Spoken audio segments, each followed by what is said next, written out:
नमस्कार, आप देख रहे हैं 4 PM। मैं हूं आपके साथ सिमरन।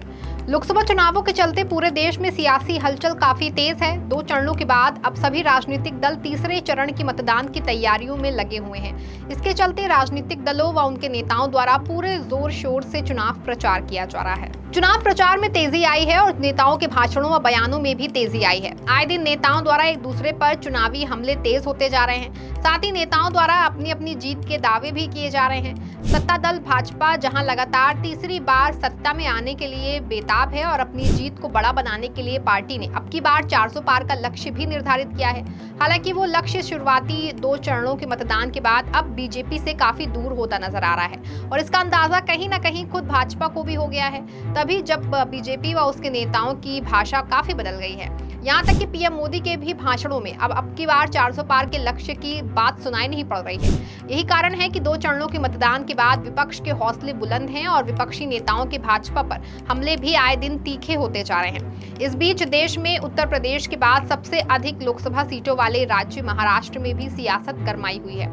सत्ता पक्ष के गठबंधन महायुति व विपक्षी गठबंधन महाविकास अघाड़ी द्वारा एक दूसरे पर सियासी हमले व बयानबाजी लगातार जारी है। महाराष्ट्र में इस बार भाजपा की हालत काफी पतली नजर आ रही है। यही कारण है कि भाजपा समर्थित सत्ता पक्ष का गठबंधन महायुति भी चुनावों में पिछड़ा दिख रहा है। तो वहीं दूसरी ओर महाविकास अघाड़ी के तीनों दल काफी आक्रामक राजनीति अपनाने में लगे हुए हैं और बीजेपी व महायुति पर हमलावर हैं। इस बीच महाविकास अघाड़ी के घटक दल शिवसेना यूबीटी के मुखिया उद्धव ठाकरे ने एक बार फिर भाजपा पर जमकर निशाना साधा है और उन्हें आड़े हाथों दिया है। बीजेपी पर हमलावर होते हुए शिवसेना यूबीटी प्रमुख उद्धव ठाकरे ने ये दावा किया है कि भाजपा के पूर्ववर्ती जनसंघ ने 1950 के दशक में शुरू हुए महाराष्ट्र राज्य के निर्माण के संघर्ष में भाग नहीं लिया था। ये बात उद्धव ठाकरे ने एक चुनावी जनसभा में कही। शिवसेना यूबीटी कांग्रेस और राष्ट्रवादी कांग्रेस पार्टी शरद पवार की महाविकास अघाड़ी की साझा रैली को संबोधित करते हुए पूर्व सीएम उद्धव ठाकरे ने कहा कि भाजपा ने कभी कोई आदर्श नहीं बनाए। उन्होंने कहा कि जनसंघ सभी स्वतंत्र संग्राम का हिस्सा नहीं था। यहाँ तक कि संयुक्त महाराष्ट्र आंदोलन में भी भाजपा की मूल पार्टी जनसंघ ने कभी भाग नहीं लिया।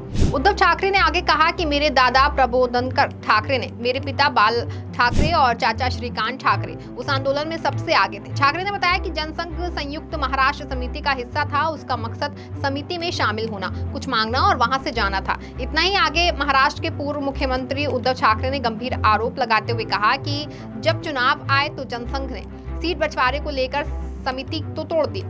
उद्धव ने आरोप लगाया कि उनकी महाराष्ट्र के प्रति दुर्भावना तभी से है। इस बीच उद्धव ठाकरे ने प्रधानमंत्री नरेंद्र मोदी द्वारा शरद पवार को भटकती आत्मा कहे जाने पर भी पलटवार किया। पीएम मोदी को निशाने पर लेते हुए उद्धव ठाकरे ने कहा कि एक असंतुष्ट आत्मा भी है जो हर जगह घूम रही है। शिवसेना यूबीटी प्रमुख ने कहा कि उन पर और शरद पवार पर अपने अपने बेटे और बेटी को महाराष्ट्र का मुख्यमंत्री बनाने की कोशिश करने का आरोप है, लेकिन ये असंतुष्ट आत्मा अपने लिए लड़ रही है और सारे काम अपने दोस्तों के लिए कर रही है। उन्होंने कहा कि इस असंतुष्ट आत्मा को किसानों की समस्याओं पर ध्यान देने के लिए संवेदनशील होना चाहिए। इस दौरान ठाकरे ने यह भी दावा किया कि शिवसेना और उनके संस्थापक बाल ठाकरे मुश्किल घड़ी में मोदी के साथ खड़े रहे, लेकिन मोदी अब शिवसेना को खत्म करने का प्रयास कर रहे हैं। उन्होंने जेडीएस नेता प्रज्वल रेवन्ना के लिए प्रचारक करने के लिए भाजपा पर निशाना साधा, जिनका नाम वायरल वीडियो क्लिप मामले में सामने आया है। ठाकरे ने दावा किया कि भाजपा संविधान को बदलने के लिए भारी बहुमत चाहती है। उन्होंने चेतावनी दी है कि अगर हमने कभी ऐसा करने की कोशिश की तो पूरा देश फूट पड़ेगा। इस बीच विपक्ष लगातार चुनाव आयोग की निष्पक्षता पर भी सवाल उठा रहा है और चुनाव आयोग द्वारा भेदभाव करने का आरोप लगा रहा है। इस बीच चुनाव आयोग द्वारा लोकसभा चुनावों के पहले 2 चरणों में हुए मतदान के आधिकारिक प्रतिशत की घोषणा की और बताया कि दोनों चरणों में वोटिंग कितनी हुई है। इसको लेकर भी विपक्ष चुनाव आयोग पर हमलावर हो गया है।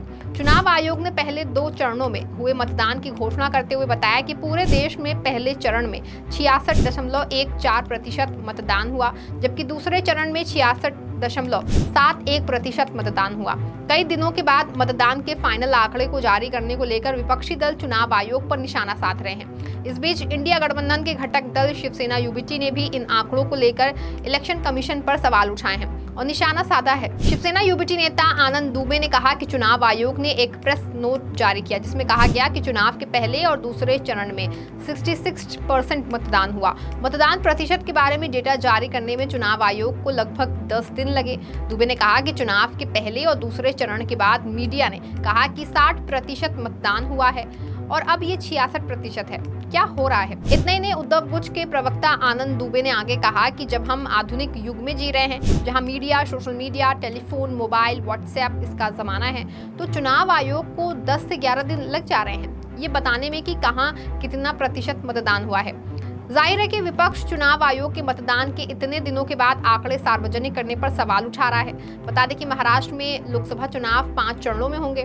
पहले और दूसरे चरण में वोट डाल दिए गए हैं। अब बचे हुए 3 चरणों की तैयारियां जोरों पर हैं। तीसरे चरण के लिए महाराष्ट्र में 7 मई को वोट डाले जाएंगे, जिसके नतीजे 4 जून को घोषित होंगे।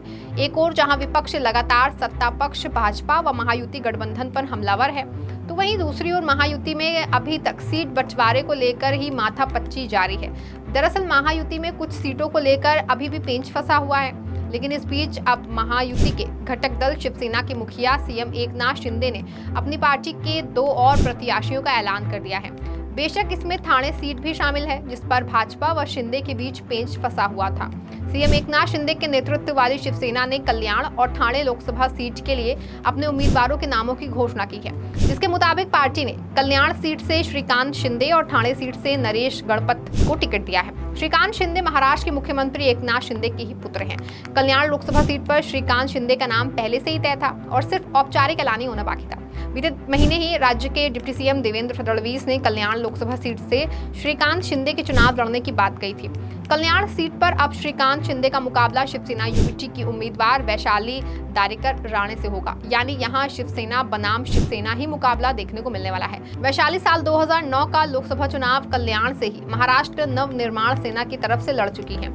इस बार वे शिवसेना यूबीटी के टिकट पर चुनावी मैदान में हैं। वहीं ठाणे सीट पर उम्मीदवार के ऐलान को लेकर भाजपा और शिवसेना में मतभेद थे, लेकिन अब सीएम शिंदे ने ठाणे में भी अपने प्रत्याशी का ऐलान कर दिया है। मीडिया रिपोर्ट्स के अनुसार ठाणे सीट से भाजपा संजीव नाइक को चुनाव मैदान में उतारना चाहती थी। वहीं सीएम शिंदे अपने गृहनगर को छोड़ने के लिए राजी नहीं थे। हालांकि काफी विचार विमर्श के बाद भाजपा ठाणे सीट शिवसेना को देने पर राजी हो गई, लेकिन भाजपा ने शर्त रखी कि ठाणे में उम्मीदवार का ऐलान भाजपा के साथ चर्चा के बाद ही होगा।